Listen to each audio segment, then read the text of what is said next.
Bapak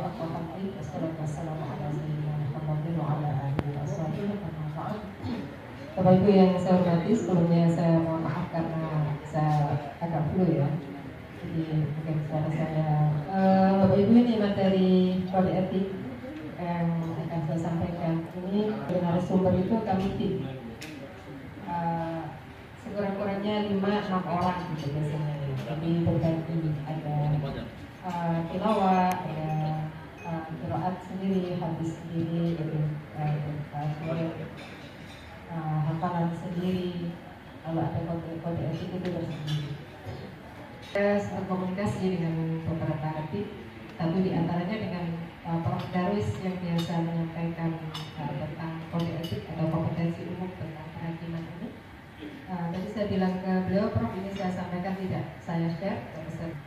Bapak Ibu, kebetulan di tim buku itu memang saya ada di finalisasinya, jadi saya membaca secara keseluruhan buku itu. Jadi insya Allah nanti saya sampaikan. Kita awali dengan kode etik pada pagi hari ini. Siap ya, sudah di sini ya, Pak Ketua Panitia, oleh Pak Ketua Umum dan juga oleh Pak Kepala Kemenang ya, bahwa tujuan utama dari pelatihan ini adalah Bapak Ibu memahami syarat dan tugas sebagai Dewan Hakim. Sebelumnya saya akan menyampaikan satu hal terkait dengan Dewan Hakim adalah bahwa Bapak Ibu yang diberi tugas untuk menjadi Dewan Hakim itu harus tunduk pada pedoman yang sudah disepakati secara nasional. Meskipun saya tahu karena yang tadi saya kok menghormati seluruh pihak Bapak Ibu semuanya yang saya hormati, Ketua Panitia dan seluruh pengurus yang sempat hadir ya.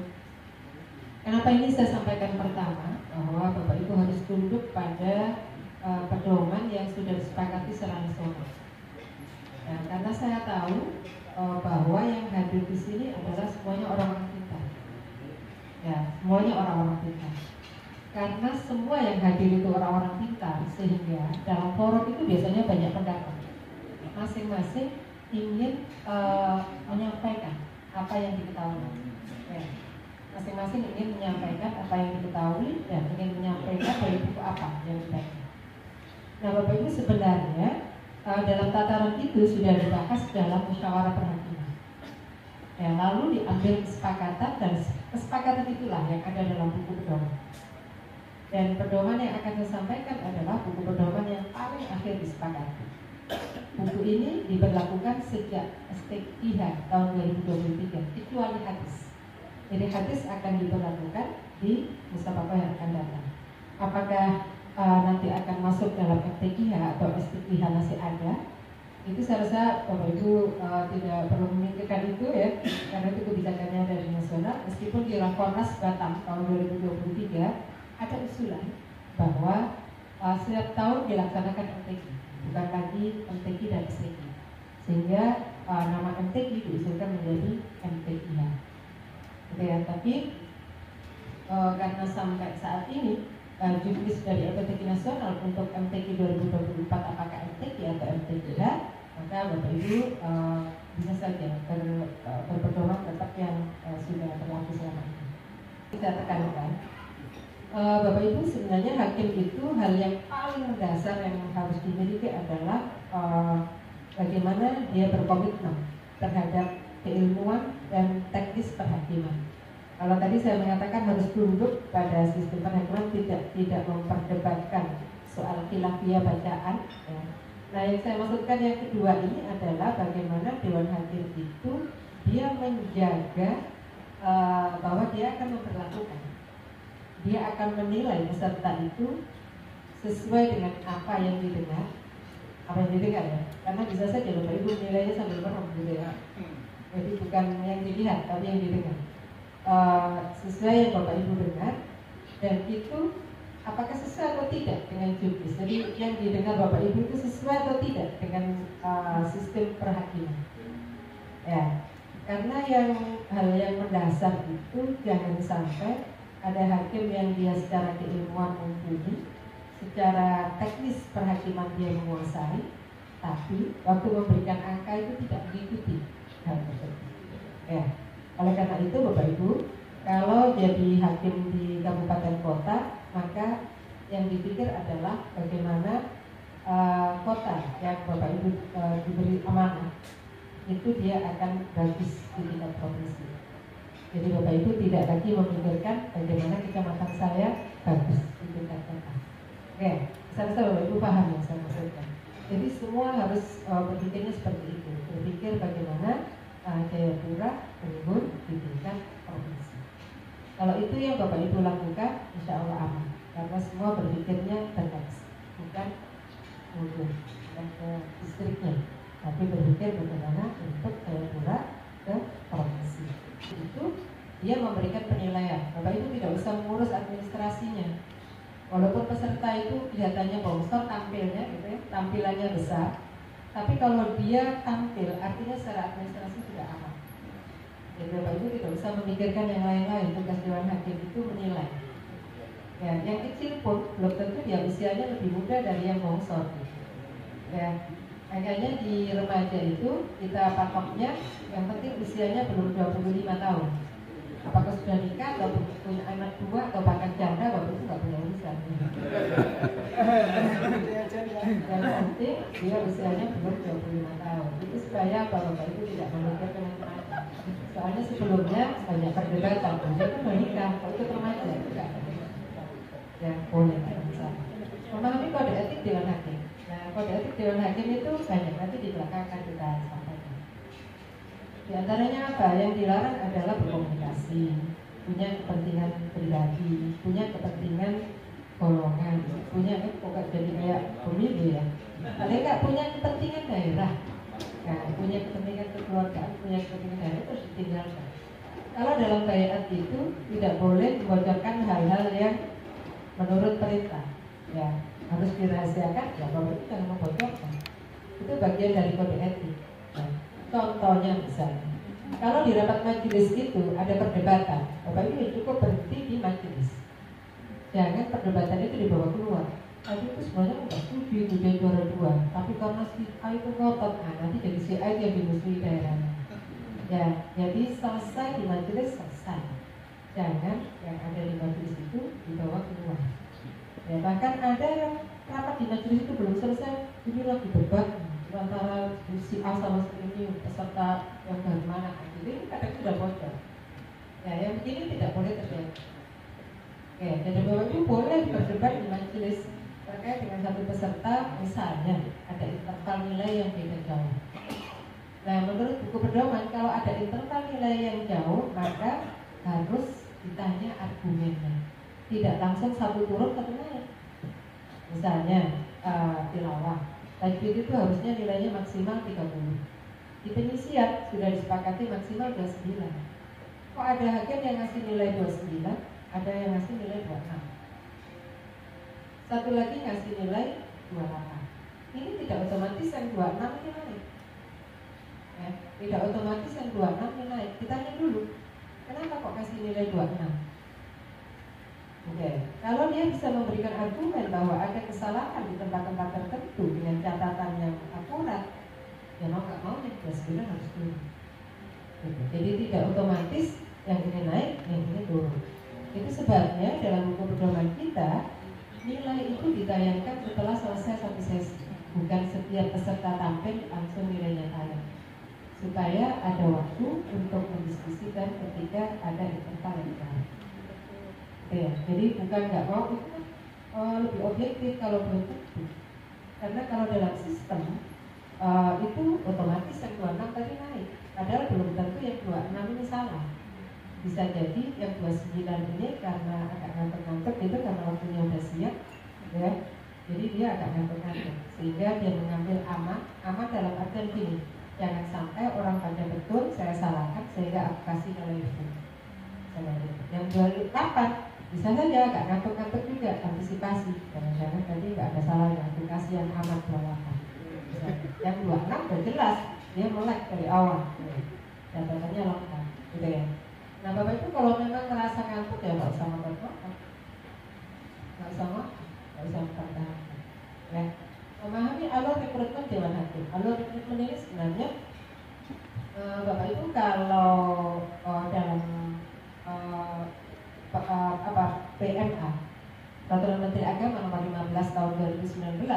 Dalam organisasi per-MTQ itu ada panitia penyelenggara, ada panitia pelaksana, ada tim rekrutmen dewan, ada dewan hakim, ada panitera. Sebenarnya ada satu lagi yang terlewat di sini.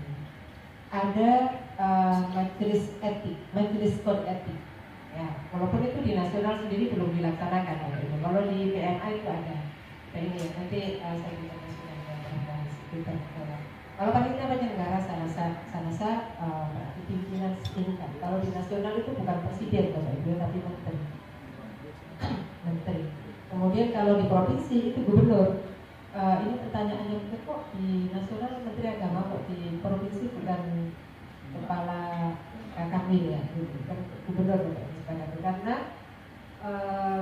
pelaksanaan musyawarah tilawatul Quran itu dalam SKB 3 menteri itu ada menteri dalam negeri.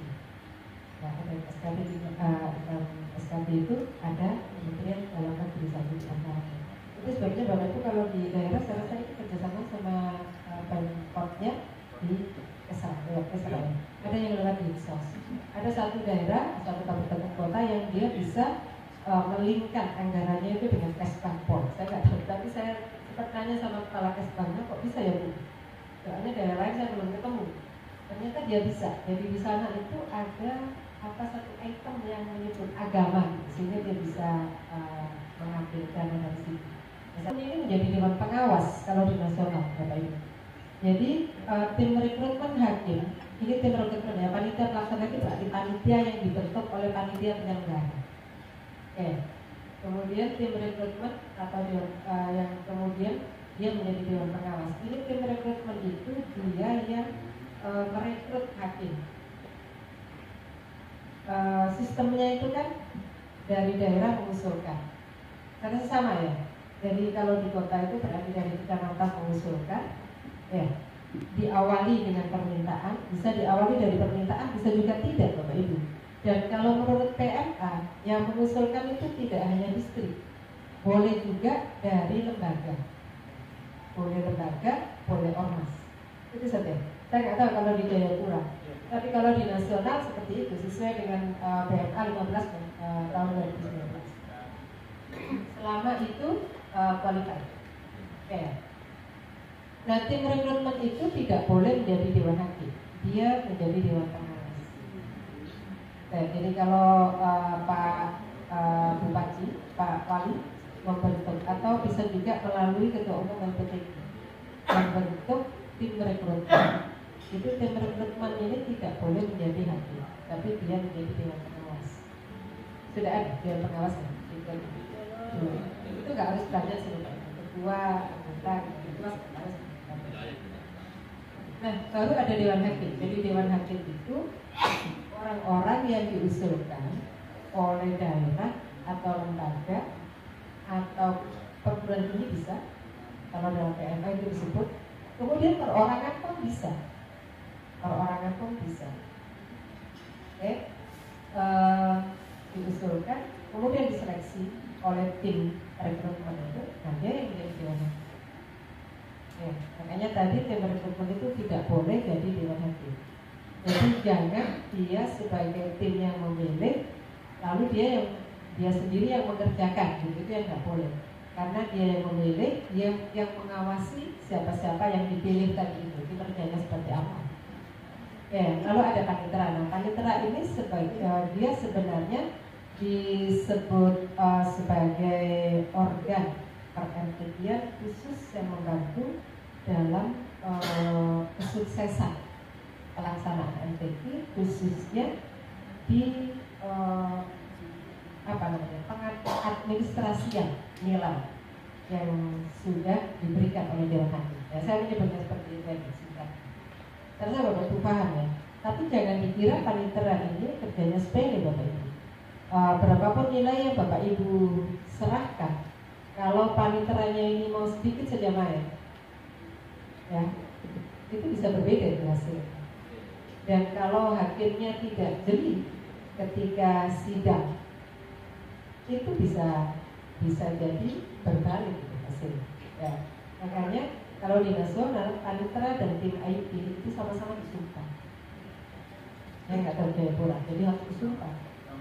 panitera dan tim IT itu harus disumpah. Kita bukan seudon ya, tapi nanti kalau hakimnya sudah baik-baik, tapi kalau panitera bisa sedikit aja menerapkan jari-jarinya, makanya berbeda dari yang dituliskan oleh hakim sangat berbeda.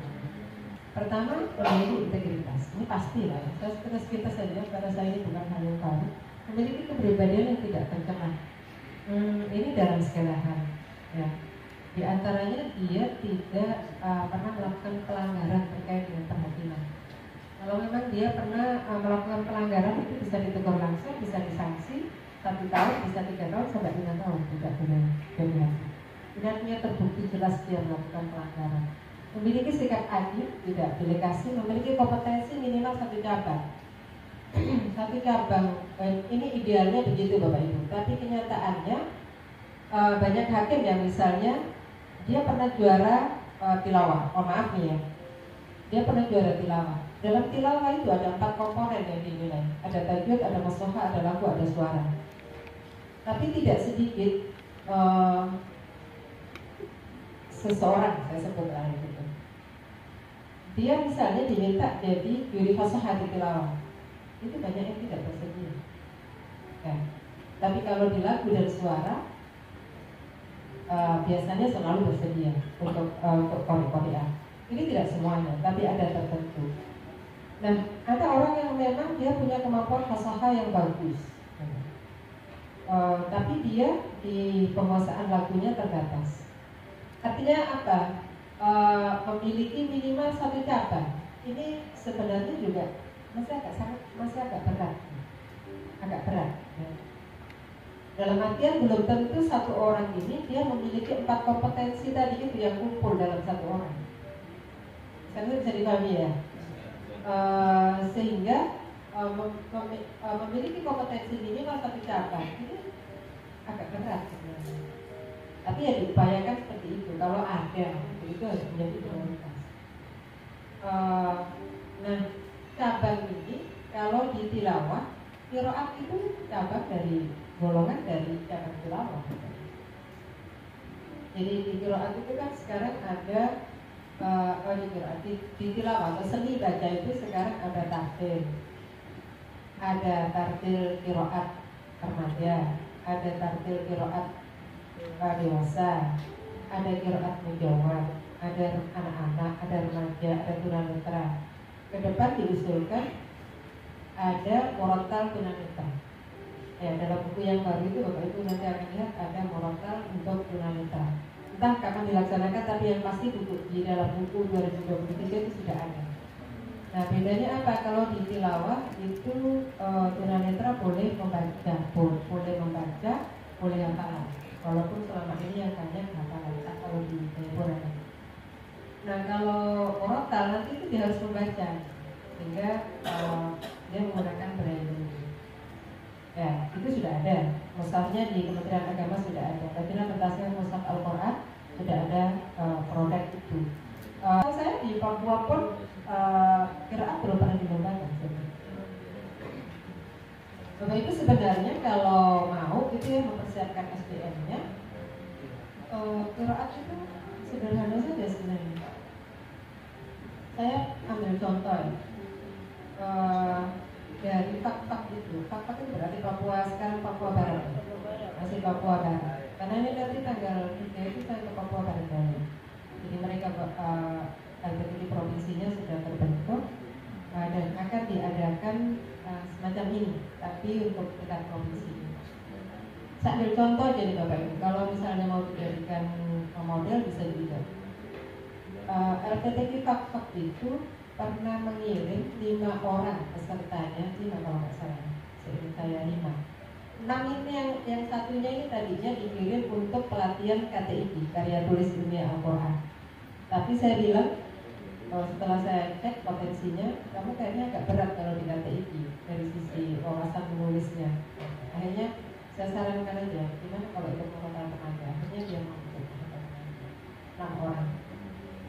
Nah, itu dalam waktu 3 bulan intensif tapi Bapak Ibu, 3 bulan itu ternyata bisa. Nah, saya nggak tahu, mungkin nanti bisa disampaikan ke Pak Ketua jika memungkinkan seperti itu. bisa dikirim. Dan mohon maaf Bapak Ibu ya, untuk Papua saya siap kalau itu dikirim ke tempat saya.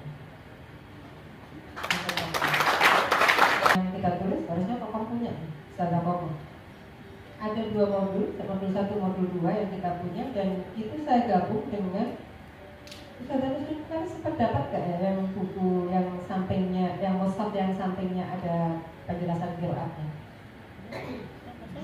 Belum. Jadi itu digabung Bapak Ibu. Dan ternyata meskipun dengan kemampuan bahasa Arab yang terbatas, dalam waktu singkat, karena dalam qiraat itu istilah-istilahnya itu berulang. Jadi kalau sudah pernah dibaca 1 juz sampai 2 juz itu insya Allah bisa. Insya Allah bisa. Ya, ini buat Bapak Ibu yang punya semangat untuk belajar, karena nanti tinggal anak komunikasikan dengan Pak Ketua. Itu, dan tapi 3 bulan ini intensif Bapak Ibu. Artinya 3 bulan itu berarti belajar pagi sore ya. Pagi sore kalau 3 bulan Bapak Ibu itu berarti 180 hari, sama aja 4 bulan gitu, tiap hari. Sama aja 6 bulan tiap hari. Saya coba usulkan bagaimana qiraat itu masuk dalam salah satu lomba yang menguasai satu bidang yang oke benar gitu. Dan ini sering yang saya temukan agak kesulitan itu memang mencari hakim di fasoha. Di fasoha ya. Karena apa? Karena keterbatasan penguasaan bahasa. Pada umumnya seperti itu. Termasuk wakaf tidaknya anak-anak kita. Nah ini Bapak Ibu yang pelatih nanti permasalahannya di situ.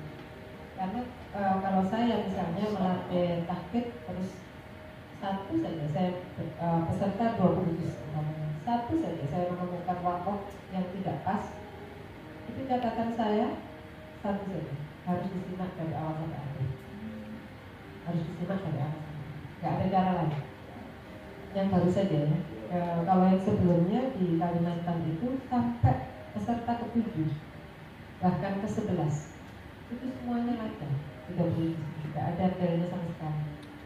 Bedanya hanya di mana dia wakaf, di mana dia mulai, di mana kesempurnaan harokat dia, di mana seperti apa lagu yang dia bawakan, bagaimana suaranya dan sebagainya. Udah lewat dari 15 menit kayaknya. Memiliki reputasi yang baik sebagai Dewan Hakim, karena saya ini semua sepakat memiliki pengalaman sebagai Dewan Hakim nasional atau internasional. Ini berarti untuk hakim nasional atau memiliki pengalaman sekurang-kurangnya 2 kali di bawahnya.